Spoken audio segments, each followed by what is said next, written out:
With us, the hairy bikers from the Royal Horticultural Society Hampton Court Palace Flower Show. Today is the first day that show is open to the public, and it's buzzing. Oh, it certainly is that. We're back on our very own edible garden, no less.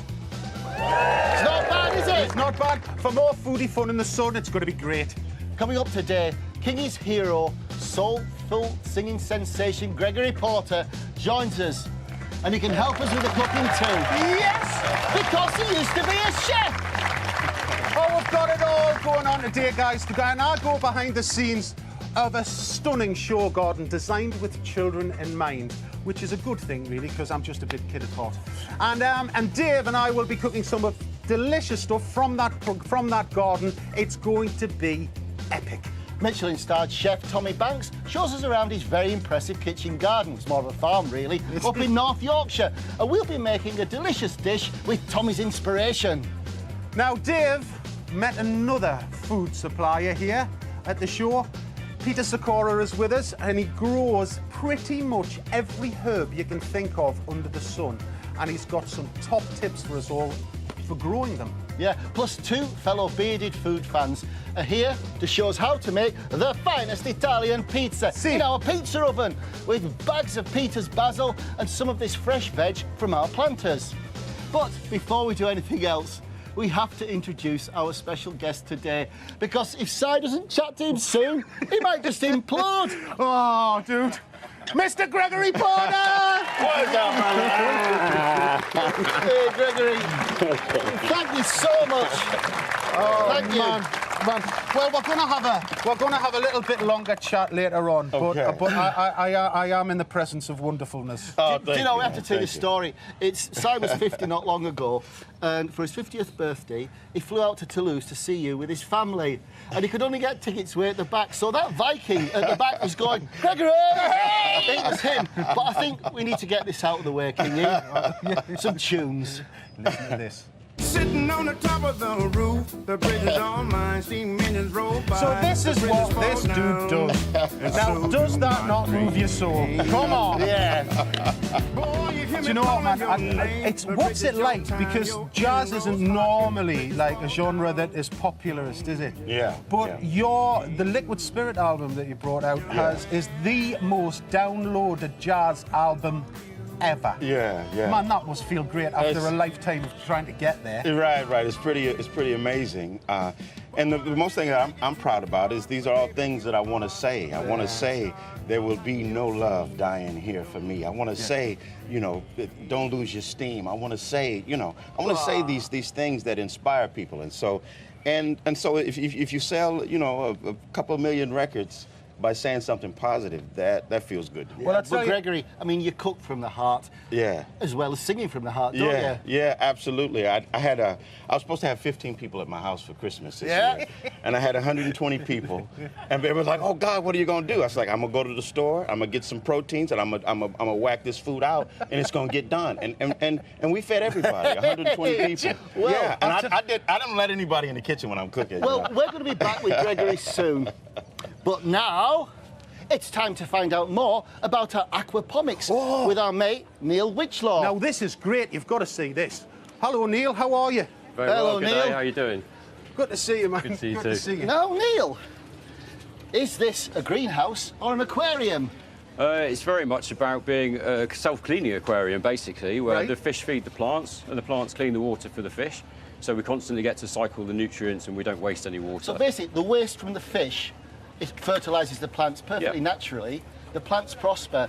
But also, is it right, it uses so little water to produce the plants? A lot less water than usual, yeah. We're saving a great deal, most of it, in fact, because there's no, other than evaporation and transpiration, there's no loss. And is there particular plants that you can only grow hydroponically or not? You can grow most things in here. Depends on what kind of grow bed you use. Different ones give you different quantities of water for different amounts of time, so you can balance it out for each plant. Well, this is aquaponics, not hydroponics. That's right. So you see, we've got fish there. What fish do we have there? These are tilapia. These are the most common aquaculture fish in the world, actually. You can do ornamental or edible fish. And yeah, whichever ones, they'll all So process. if you eat your crop, you can eat your fish afterwards. You can, yeah. Hold on, it's a perfect, it's a match made in heaven. It is. Isn't it? And you can do Really? crayfish and stuff as well. So wow. the more biodiversity, the better it is. So would you like to see everyone have an aquaponic garden in their home to feed themselves, like a larder? Absolutely. The environment has to be controlled. Yeah. In order to make it truly sustainable, we believe that actually building houses with aquaponic systems basically running around the house, Amazing thing with to a do. stream through the living room, maybe fish tanks in the kitchen or whatever, and growing walls, we can build a sustainable future through crowdfunding and open source design, basically. Yeah. Oh, fantastic. Maybe we can grow ourselves a bit of a revolution. Well, Neil, Thank you so very much, Neil. Thank You're you. welcome. to meet you. We'll see you at the tasting table in a bit. Yes, but indeed. first, every day this week, we're giving you a sneak peek around some of the amazing show gardens, which, just like our garden, celebrate growing your own at home. Today's garden is pretty special. Yeah. The interactive sensory garden has been designed for autistic children and through the use of edible plants engages the sense of taste, which Dave and I know quite a lot about. I got a personal tour with the creator Adam White. On my way there, I had a bit of a wander. And the garden's just won Best in Show. Yes!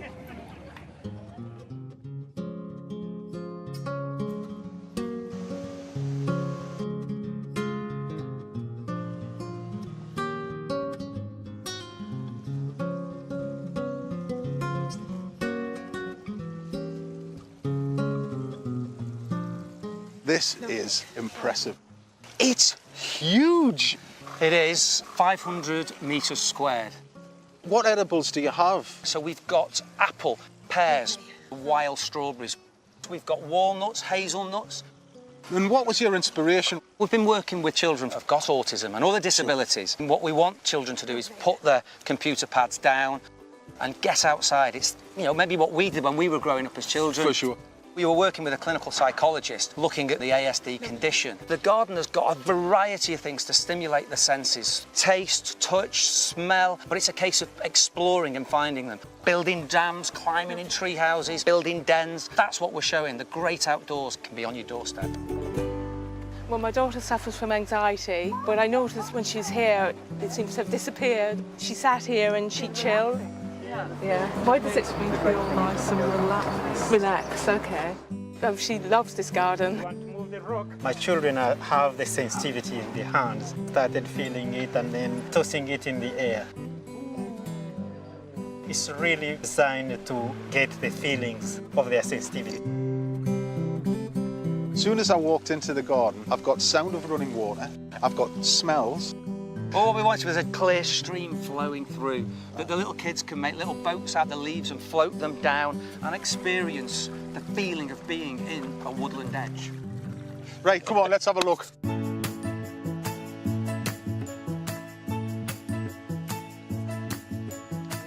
So let me show you our mushroom cave. Wow. And it goes on and on and on, all under the garden. An important point to mention, don't go out and forage for mushrooms because you'll only ever get it wrong once. Tuck into them beauties. Look at these oysters, man, they're beautiful. How fleshy they are, look at that. Tell me this garden's not going to waste. What happens? The entire garden is going to be taken apart and reimagined at the new Cordwell Centre at Keele University. Honestly, thank you so much for the tour. They're yours, my friend. Thank you, sir. That's great. I'll put them to very, very good use. Yes. Thanks, mate. Cheers, pal. Cheers.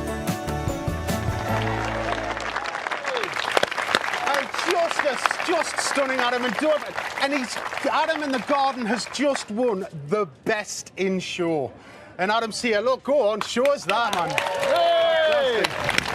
Now, hopefully, I think you're going to be pretty impressed, dude, with some of the stuff we're going to be rustling up. It's fabulous fungi that's grown in that amazing cave that you have. It's brilliant. Well, we're doing this wonderful dish. It's using tilapia, and no, it's not one from Neil's. No, we hydroponics. We haven't kind of been in there and grabbed one. This one, tilapia is sustainable, it's tasty, and it's a bit of a mix-up, and it's like hands in bowls dish, isn't it? It is, And it to is. go with that, we have... And we've got some fantastic mushrooms from the cave. we're going to stuff that, and we're going to have some stuffed peppers, basically, with feta and breadcrumbs and all sorts of lovely flavours. So it's epic. Yeah, but it's like a really good dish, but it's all done on the barbecue. And ours is just like bricks and a mesh. Anybody can do it at home. Yeah, it's what you can get at, you know, what you can get in the DIY store. It's nothing more than that. So take one tilapia. It's sustainable. It's tasty. There's loads of them. So we put some potatoes. These are raw in a bowl. Gregory, should we tear mushrooms together? Please. Oh, this is not fair. This is not fair. So just casually, do you know what I mean? Oh, just mushroom tearing. I've never done mushroom tearing. No, it's like jazz hands cooking. Yeah, no, we're on a different gear now. It's not a frantic chopping. Okay. No, it's easy. So look, what I've done is I've just, there's some button mushrooms that are quartered and beautiful. A little bit of oyster in there as well. I've just chopped very lightly some sun-dried tomatoes. We're going to add some hazelnuts. And then I'm going to chop some garlic. Could you just tell me some herbs? I've got basil and parsley, just kind of about that much basil and that much parsley, and just this one, and just tear it in the bowl. Okay. And So, Gregory, what's your favourite? What for you is, if you could only eat one thing, what would you find really hard to live without? Seafood. Yeah. I love beautiful seafood, just really beautiful salmon or just any white fish. Sure. You know, cod, halibut, all of it I love. So the tour, Gregory, keeps you on the road for a massive 300 days a year. This is true. So That's what a do big you? one, isn't it? Oh man, that's massive. Yeah. red onion. So what do you do to amuse yourself when you're on the road so long? Because I know you love food. Yeah, I do. Well, it's all really just the eating tour. I mean, I kind of love singing, but you know, wherever I am, if I'm in South Africa, you know, there's some amazing food you can get there. Portugal is one of my favorite places. Do you know our very first program was Portugal? Yeah. It always feels like somebody's grandmama is cooking that food, you know? Yeah. Yes, it's true. It's so wholesome. Yeah, soulful. Now, apparently there was somebody, he's a mate of mine at a gig of yours the other night, and you were telling a story about a Yorkshire pudding. Yeah, I ordered Yorkshire pudding for dessert. And, and then he asked me, do you want some sauce with it? I was like, yeah, baby, give me the sauce. So he's drizzling this, you know, basically with bread and gravy. But, you know, Americans, we're not too hip on... you have to come around our house. Yeah, Dave's got the best Yorkshire pudding recipe in the world. Just a couple of bits of lemon zest, it's all for flavour. Do you know, it's funny, I was reading the notes, and like, my first kind of job that was loosely related with food was pretty uninspiring. I was working in a lemonade factory in Croydon, but yours wasn't too great either, was it? I had several bad food beginnings, but which one would you be talking about? I think the dog food factory is a pretty good one. That big small lemonade factory. Yeah, How can somebody so cool be in a dog food factory? It's wrong, Well, man. because somebody so cool being a lemonade factory. No, that's true as well, Dave, yeah. And everything that's in dog food is not good. Trust me. No. Trust Yeah, that's true. me. But you used to work as a chef in your brother's restaurant, I didn't did, yes, I did. And I made, but my specialty was the soups. I made, you know, like 5 or 6 soups a day. Is it a black bean and turkey soup? Black bean turkey chili was something that they really loved. Cream of curry, chicken is another one that the people love. But yeah. It's your voice. Say pine nuts for me. Pine nuts, baby. Pine nuts going. Pine nuts. Okay, so for the stuffing, what we've done, because I've lost complete track because I'm in the presence of wonderfulness, we've got some mushrooms, we've got some feta, we've got a little bit of chili, a little bit of olive oil, salt, pepper, garlic, and fundamentally, if I've missed anything out, I'm really sorry. But that's what we're stuffing the peppers with, and it just goes in, and then we literally treat it.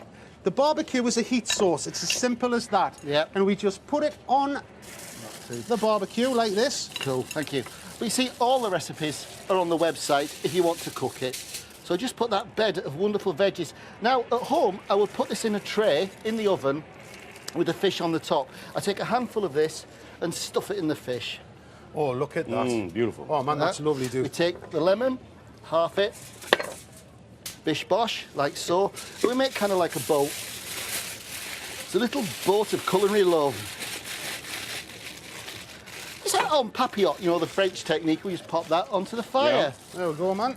Now, So, let's talk music. It's gonna steam and get all good. yeah, you get it steaming and you just put it across the top. And what happens is that the barbecue, it's quite intense heat and it's direct, so it'll give a lovely piece of caramelization on the outside of the peppers, also on the outside of the fish and that one, and it just infuses all those flavours, man. It's been brilliant.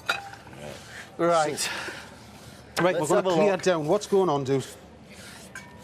So, Gregory, have Yeah. you just recorded an album in London? I did. I recorded it with a wonderful orchestra here, and it's the music of Nat King Cole. That's the music really that brings me back to my childhood, and what really, in a way, got me into to thinking about music as a career. Because I was singing in church, and my mother always encouraged me to sing, but Nat's music really did something to me, and Wow. and stuck with me all this time. So I had to do that record.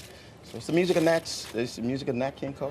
Yeah. Oh, it's wonderful, isn't it? It's just, I mean, Mona Lisa and I'm off. Yeah. Mona Lisa, men have named Oh, you. flipping heck. Come on! Right. Let's get this served, dude, and we're going to run out of time. No, really, we can't give you cooking time. All fires are different. So just put it on the barbecue, keep checking it till it's done. You pop the fish out, and I've lost my fish slice with emotion. Hold on. Do you Come want on to in me? here. Sorry. Oh, I'm fine. Right. Tilapia goes on there. Look at that. That's beautiful. Right, And come now on. we just spoon those lovely veggies on there. Like that. And with Adam's lovely mushrooms. You know what? The thing is that the problem with cooking on a barbecue and then putting your hands in to take it, it's really hot. But you got juice on your fingers and where you can suck it off. Yes, so, true, yeah. man. Yeah, we'll have a lemon there. There you go, mate. Thanks, mate. Now, You- Gregory, please just get stuck in, man. Get stuck in. What Yeah, does that get mean? stuck in. Eat. Oh, Eat, get my eat. thing. Okay, all right. You know. Oh, yes, it's a Geordie colloquialism, you know. Yeah, you know, just get stuck in. And it's stuck in. Where did that come from? Did he say that? Ooh wee, ooh wee. Watch yourself, baby. Woo. Oh, look at that. Let's have a taste. Oh, look at that fish. It's beautiful. That's gorgeous, man. That stuffed peppers is ridiculous. Well, yesterday, lots of famous faces descended on Hampton Court Palace. So we cornered them and asked, what do you grow in your own garden? Alex Jones is an expert with a cucumber. Who'd have thought? Who would have, actually? What? I have grown my own produce. I did cucumbers. I mean, why cucumbers? I don't know, but I found the seeds, planted them, and then they grew into these massive cucumbers. They didn't taste very nice, but it was a cucumber. I was on Blue Peter for years, and I used to often get tips about gardening from the Blue Peter gardener, Chris. And then I thought, you know what, I might go home and maybe start with a basil plant like most people do. Yeah, it didn't last a week. Recently, in the last 3-4 years, started to grow my own vegetables, mostly because my children are eating me out of house and home. And one of them in particular are my tomatoes. For some reason, tomatoes seem to grow really well in our garden, so we have an abundance. And I normally hand them off to the neighbours, but recently they've been going, can you make me that, what's that dish called? And there's a particular Parsi dish called tamotu magos, which is literally lamb in tomato, which is gorgeous, so I make that. Here, I want the invite too. Nina, Tamata Magosht. Oh, it sounds epic. Right, let's meet another exhibitor and expert in their foodie field. Peter Sikora's a herbal hero. He started on a small allotment in London and has now his own culinary herb nursery. It's fabulous.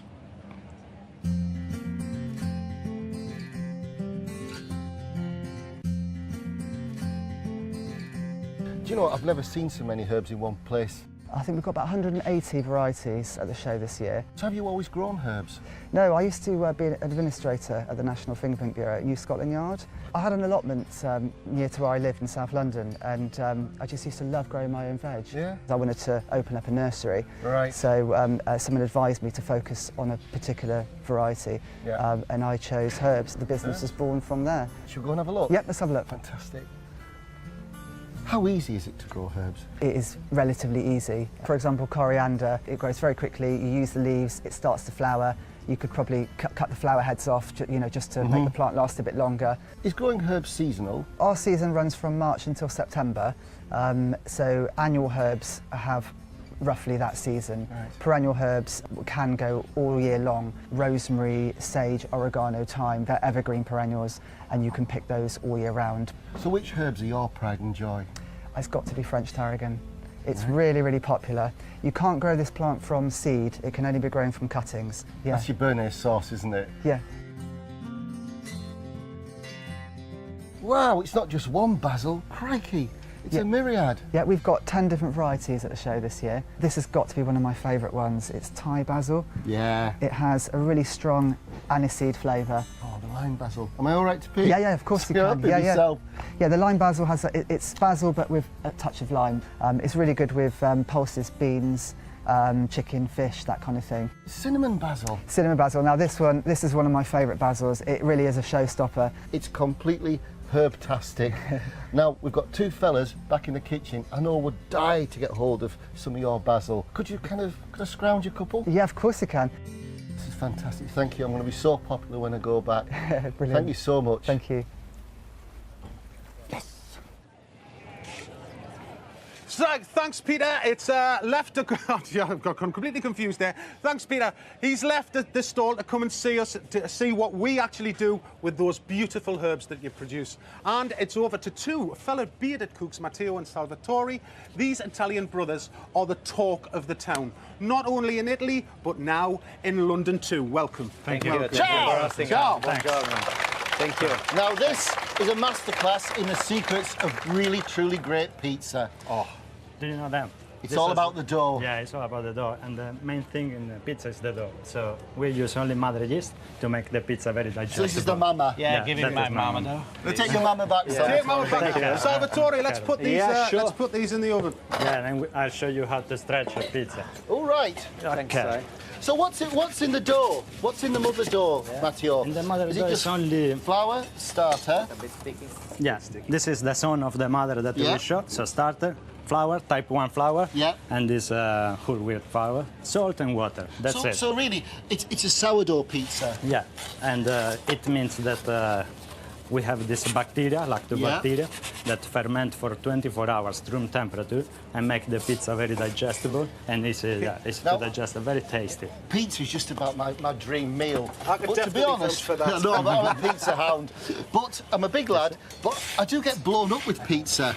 Yeah, that is because of the fermentation process. Now, everyone wants to be very fast, but one of the most important ingredients in pizza dough is the time. So 24 hours in sourdough pizza is the key to have a digestible dough. Do you like pizza, Gregory? I do love it. Yeah. Come and step round. Okay, I'm gonna step around. Yeah. Everyone loves pizza, no? Yeah. It's the only Italian word that is not translated. Guys, we're not being antisocial. We're just watching the oven. There's two of these fantastic pizzas in here, and so crack on. Yeah, the more pizzas we make, the more people get some pizza. So we're going to make a red and a white pizza. Exactly. Tell us what the difference is. I like to not mix like fior di latte cheese, this one, with some of the ingredients, and I like to keep the tomato base more simple. So we'll have like a tomato-based pizza with margherita and then basil on top. Right. Fresh basil. This is Peter's wonderful basil, and what a selection we've got. So the red pizza base is one that's got tomato. Yeah. Are there some things that you wouldn't put on a tomato pizza? Yeah, we put... what would you not put on it? Charcuterie, for example. All right. I like to have charcuterie, Parma ham, all in white-based pizza. Yeah. And yeah, that's it. But what about the white pizza? White pizza is works very well with vegetables, so we are going to have a pak choy from our garden. Yeah. I've got pak choy. I'll go and get the pak choy. Can you wash and grill? You certainly for, can. A few seconds. And then some smoked ricotta from Italy. So no sauce? No sauce, just white base. Okay. And also we use white base for pizza with charcuterie, no? Like Parma ham, burrata. And when they are ready with pizza, we can put this on. But you know, it's nice to know as well that you put the toppings on afterwards when the pizza's cooked. You know, they like look nice. Look at those. Yes, very beautiful. Straight from the garden. Thank you. One. Okay, you're ready. Oh man, how epic are they, dude? Gosh. Oh. You keep an eye on the pak choy as well, Kingy. Yeah, no worries, man. Yeah. And white one. Careful. Yes. Okay. 3 minutes. That's 4 pizzas in, people. Come Are you ready on. to make some pizza? Should we make some pizzas, Yes, Gregory? man, let's do it. Hey. Have you made pizza before? I have Gregory? made pizza before. I made my own dough. And I thought I was being lazy by letting it, you know, just ferment for a few hours. Yeah. But then he says, you know, just let it go, let it go. Yeah. 24 It's very hours. relaxing to make That's pizza. what we learned when we were doing bread. So just start to... Just press very gently, But not the even edge. with your finger. Not the edge, keep the edge. Exactly. It's perfect. You're doing very Something we well. learned with bread was that actually the longer that you leave it to prove the taste of the bread, Yeah, and you yeah. told me you put it on your hand, you kind of let the weight of the dough take itself. Yeah. Okay, guys, pak choi's ready. When you Wow. Yeah. I will cut So we this take that and- like that. Salva, what did you make with this pizza? It was round before sorry. Did you say? So Gregory, Matteo's do just you gone want to a red Salvatore. pizza or a I don't white think pizza? you I want did red, this. I'm This is kind of, round. you know, It was round when it went in. It's now not round. Chef. Yeah, all right, Matteo. All right. always like that. Oh, come on. Yeah, he's always like that. Yeah. It's my first time. Now the white pizza is this cheese. Just that You is could have pure played me, latte, dude. Thanks. mozzarella. Wow, look at that. So you can help me I've topping. got to say, I think, you know, I think I'm doing pretty well here. Oh, Yeah, look, now look at the, oh, it's Mr. Porter and Mr. Myers. Look at the spoon he gave me. Okay, well, that's not a great spoon, dude. That's not a great spoon. But you can't do anything wrong, so yours is way better You than can his. make a new one. Gregory, you put the Okay. mozzarella. All right. You can make a calzone now. All right. Make a calzone. I like mine a little misshapen. Yeah, It's Yeah, more do it organic, rustic, you know? man. It's It's a rustic. Porta Rustica. Right. But whatever happens when the moon hits your eye like a big pizza pie, that's amore. So on this, Right. I'd like to have different kind of basil. Yeah, Top. right. So which basil do you want? This is Napoli basil? Lemon basil, because the lemon lemon and is tomato are superb. amazing together. Oh, look at this. Go on, put the pak choi on. Just have a, you guys do that. There's the lemon. Thank you. And the thing is, what I love about your restaurant is that when the doughs run out, you stop serving pizza. Of course, because we made every day in our restaurants, not the dough, so it is not no end dough. Yeah. We don't have rods and frozen bases. So Superb. when it's run out, because it takes 24 hours to do it. You know? So Matteo, sometimes actually, I just want to that's point cool. out that was one I put in. yeah. That's all I'm saying. Well, I was ready. Yeah, well, I was You're already hired. earlier. You're We're getting hired. there. Mine's a Where little are you? messy. Right, boys, let's get in here. Is that smoked ricotta going on? Yes, smoked Right, ricotta. this is going to be interesting, Gregory. I've got to tell you. I'm cleaning it up a little bit. Yeah, it needs rescue and not cleaning up. Dude.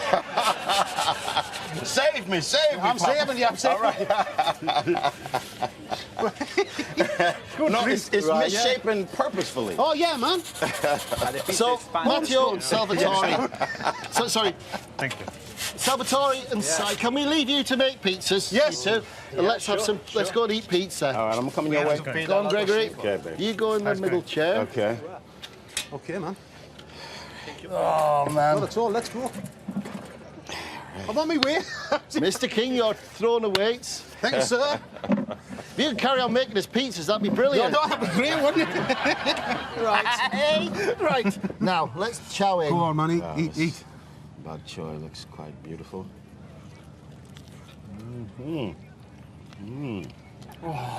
Yeah, that's excellent. Peter, with your basil. I can't stand it any longer. You're salivating. Here, have a piece of pizza. Thank you. Oh, Hey, guys, they are amazing, man. superb. Wow. Sorry. Hey, well, thank you, Matteo and Salvatore. You have just confirmed why pizza would be my last supper. Oh. If you fancy having a go at any of our kitchen garden recipes, head to the website bbc.co.uk/food.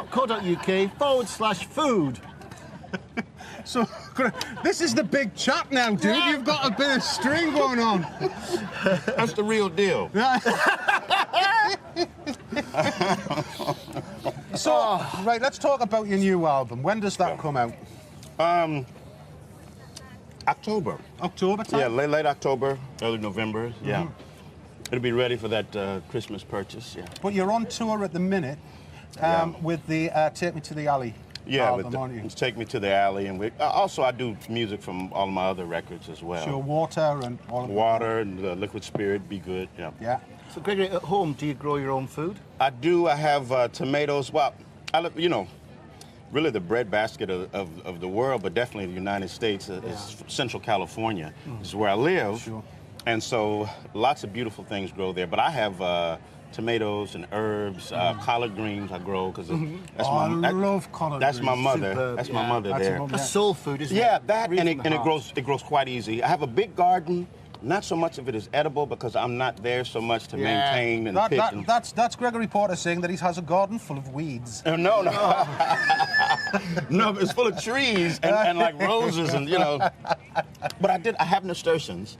Yeah. Oh, nice. You can eat them. When I first came, I didn't know that I could eat them. Now, and I told my son he can eat them. So he's just like, blah, blah, blah. I was like, son, you can't eat 30 of them. You just, you know, just 1 or 2.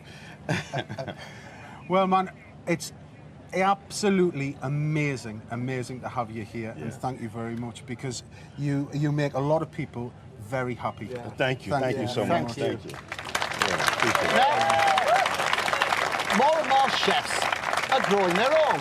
It's seasonal, it's sustainable, and they can design their menus around what's looking good in their gardens. Yesterday, Raymond Blanc showed us his potager, and today it's the turn of Tommy Banks. He was Britain's youngest Michelin-starred chef, and he's got green fingers as well. So this is the garden. It's really central to everything we do. All the cooking is inspired by what we can grow. Originally, I cooked quite sort of classical food, but I felt a bit fraudulent, and I think for a chef, you've got to find your inspiration somewhere, and a lot of people look at the roots, and my roots are in farming. So my dad sort of runs the garden, and I'm running the kitchen, and I want certain things, and he wants to do things a certain way, but he's got a wealth of experience, so I've got to let him sort of take the lead role in the garden. We don't have bosses. So you're not the boss of the garden then? No, but if anybody does anything wrong, I'll tell them. He says he's not the boss, but I think he is. My wife's the boss. You ask her, she'll tell you. The chefs say they want us to grow something and we grow it. We grow something and show it to the chefs and they try it. Both sides come together. So these are oyster leaves. I'm really passionate about these because I have an oyster allergy. They have this sort of amazing flavour. They're really sort of seaside. And for someone who can't eat oysters, it's kind of quite cool. Oyster leaves are really good with all sort of fish dishes. It's also really nice with beef. But I don't think they're as hard to grow as people think. We just literally put them in a whole load of muck.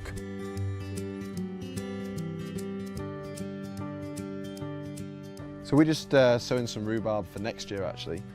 I think it's really important for the chefs, actually, for it to be sort of whole circle, so whether it's sowing seeds or harvesting, it's fun as much as anything. To come out to the actual garden and just like plant stuff and see how stuff's going, like, nothing better than that for me. I'm definitely not a natural gardener. I don't think I'm even a natural cook, to be honest. I think with everything, making it up as you go along usually works quite well. I mean, there's no better way of learning than learning by your mistakes. So this is lemon verbena. So fragrant. When you're up in the northeast of England, I try growing lemons and we get a few, but we try and use a lot of other ways of making our food sort of light and delicious instead of using lemon juice. And lemon verbena has that. So aromatic, and it's great into all cooking really. It's lovely in desserts, great with fish. Makes lovely syrups for cocktails as well, especially this time of year. It really is a taste of summer. So we're still quite early in the season with the broad beans. They're really special because you can take them from the garden here, a few hundred yards, and they're into the kitchen. They're crisp and they're really still alive. If you pick broad bean like this now and eat it raw, it's delicious. So right now we're making these beautiful little tarts, a really rich pastry case with cream underneath, and then these sweet broad beans. I think them broad beans are pretty special, so Si and Dave, I can't wait to see what you do with them. Well, Tommy, I've got to say, your broad beans have got nothing on ours. Look at these beauties, they're gorgeous. Hey, look at these. Beautiful. What are we going to do with these, dude? We could eat those raw, but what we've done is we've picked a load, we've blanched them, and double skinned them, and they just look like emeralds. And basically, I'm going to treat the broad beans as a star of the dish, and it's to go with Kingy's amazing lamb. So, Gregory, could you just slice me finely 2 cloves of garlic? I'm going to get my onions on to sweat. And again, don't be afraid of using a frying pan on your barbecue. No, definitely not. Now, what we're going to do is, I've got a lovely, lovely quick marinade to do these lamb chops in. They're lamb steaks, really. So what we're going to do, we're going to add a little bit of oil to the bowl. We have some pomegranate molasses. If you can get some, it's readily available in all supermarkets. Try and have a little go of that, because it's a really lovely kind of deeply citrusy and sweet and zesty. It's lush. A little bit of sherry vinegar. Beautiful. I'm trying to get my heat up here, Kingy. Some cumin. Heat up, dude. Oh, keep blowing, dude. Keep blowing. Oh, I've got coal. Have you? Yeah. Oh, cheers, Gregory. Garlic goes in. Sweat that down, but don't burn it. And then what we're going to do is chop some fresh mint in it. And Gregory, this is such a quick, flavoursome little marinade. It's brilliant. Just pluck me, you know, just pluck the tomatoes and that way. Tomatoes go in at the end and they don't have to be cooked much, but... You don't want them sliced? You can half them if you want, that'd be great. I tell you, they're easier to handle if you half them, because... Yeah. Come here, you! Who took my knife? It's mine. And look at this, I've got a lovely sizzle on here. Give it a... Oh, nice, dude, nice. Yep. Give it a mix with the tongs, because I can't find a spoon. Do you know, for the first time this year, I've grown my own broad beans. I was beside myself. And when we were in Italy, we used to have them just on the table with aperitif, you know, just the beans like this in the pod. You pod them and eat them. Nice glass of something cold and beautiful. Really but anyway, lovely. these beans... So listen, what you need to do at this point is get your hands in it, as long as they're clean, and just massage all of those really lovely flavours into the meat. Because it will go in. Because what happens is the vinegar opens up the pores of the meat, and then you're able to push those flavours through. Have you got it? Yeah. So into my melange, I've got cumin and cinnamon. So never has a broad been so well dressed. Do you know what? It's great to have Gregory here because he just eats everything. Now some chicken stock. And we just let the beans cook gently in that, and the cumin, the cinnamon. It's just such a wonderful summer dish. So obviously, you know what we do between VTs is we make sure that our hands are immaculately clean and washed. Kind of. Tomatoes, perfect. Broad beans. There we go. So I'm just going to turn this on. Right. How's mine doing? Oh, look at those lovely bits. Yeah, it's nearly Cajun, Kingy. Yeah, nearly Cajun. I missed that, didn't I? Look at it's not quite a summer moment pudding, but there you go. Not far off, dude. They'll never notice. As you can see, the beans are cooking perfectly gentle. That's nice, though, isn't it? Yeah, they're nice, man. Look, it's beautiful. Yeah, beautiful, yeah, beautiful. lovely. Look at that. Right. Could you, Gregory, could you do me a favour and you see the plate that... yes, perfect. What I'll do is I'll just put my tomatoes in and some lemon zest.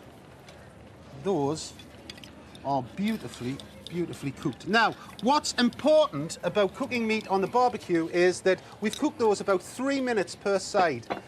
You need to let them rest for 6 minutes. So it's the total amount of time they need to rest is the total amount of cooking time. Have we got that? Yeah. Was it clear? Yeah. Am I confusing you yet? No. Well, I'm not trying hard enough then, am I?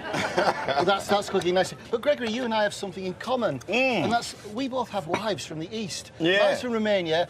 Yours is from Russia. Mine is from Russia, yeah. It's exotic and gorgeous. Yeah. Do you eat Russian food? I do. I make a really wonderful borscht. Yeah. Yeah? Oh, borscht. Yeah. I actually make a borscht better than my wife. Actually. No son makes anything better than their mother, Gregory. Definitely. Yeah, you're right. My mother never made borscht. No, fair dues. Well, you know, it's like the national dish of Romania is samali, stuffed cabbage leaves. Yeah. And I reckon mine are better. Wow. Lily didn't mean it. He didn't mean it.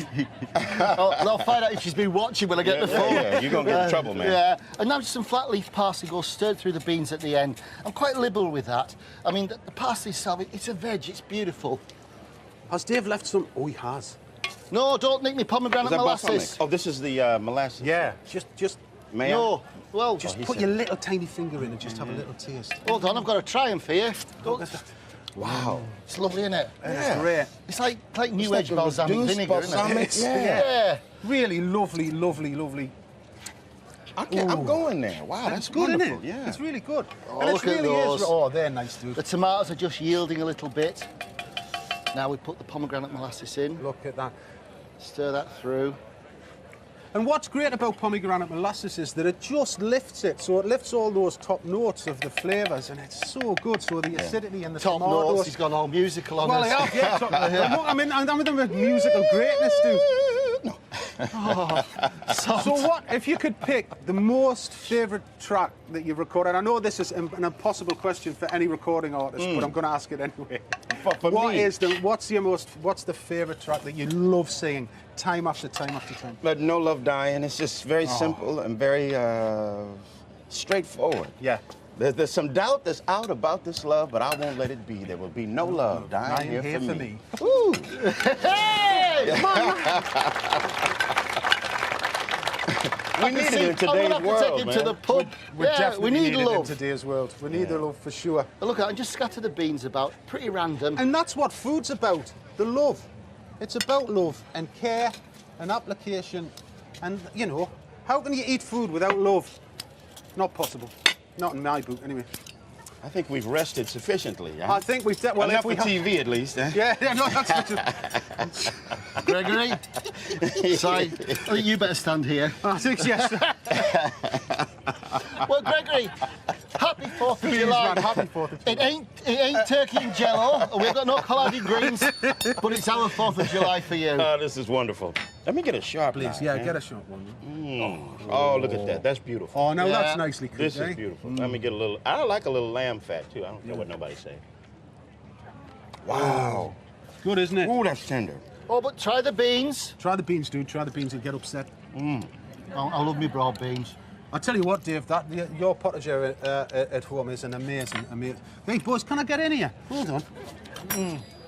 Amazing. I got black fly on me broad beans this Back year. up. I'm the guest. Look out. Wow. Beautiful. Right, time now to find out whether our lovely audience have any questions for us on food, gardening, or perhaps just our sartorial elegance. There we go. And look at those. I've made us us a couple of little microphone things just to brighten us up out of 2 cups. Now, wow, you know, it is food. That's like Blue Peter all over again, isn't it? Yeah. Caroline. Where are you? Now, Caroline. So I live in a flat in London. It's north facing, and I would like to know what herbs you'd recommend I should grow on my balcony. Right. Oh, this is for Peter, isn't it? It's for Peter. Peter. Where's Peter? Now, Caroline's a balcony, North London. It's what facing? My balcony's north. North facing. What herbs can she grow? I would go for like green leafy herbs such as like sorrel, parsley, stuff like that. Yeah. Unfortunately, if it's north facing, you're not going to get much sun, so something that can deal with a bit of shade would be ideal. So yeah, parsley, sorrel. Stuff like that. Definitely not basil. Not basil. No. So, other than that, if you want to grow basil, move. Where's Dee? Are you happy with that? Yeah. Dee. We moved to France a few years ago and we grow everything and lots of herbs and vegetables. But the one thing we don't grow is artichoke. And I really don't know where to start with it, but I'd love to eat it. I don't know what to do with it. Oh, what I do is, I live in France too. I use the artichoke hearts, I'll blanch them down, sauté them with some poddy broad beans for enough, bit of creme fraiche, bit of white wine, cook it down, and just have that with a pavé of fish. Now, Diane. Where's Diane? That's convenient. Hello, darling. Hi. Hi, Diane. As a fellow Geordie from South Shields. Oh, you're a sand dancer, yes, smashing. Yes. I wondered if you could recommend any herbs to go with traditional northeast dishes, such as the great northeast Savoy. Oh, no, there's a one. Savoy sausage. There's a one. Right. Oh, well, I'll tell you what, I'll get back to you with that in a minute, because we're just about to run out of time. We've done it again! We do it every time! Right, that's all we have time for on today's Kitchen Garden Live. Thank you, everyone here and everybody at home for watching. See you tomorrow with Jimmy Osmond live at 11. Bye for now!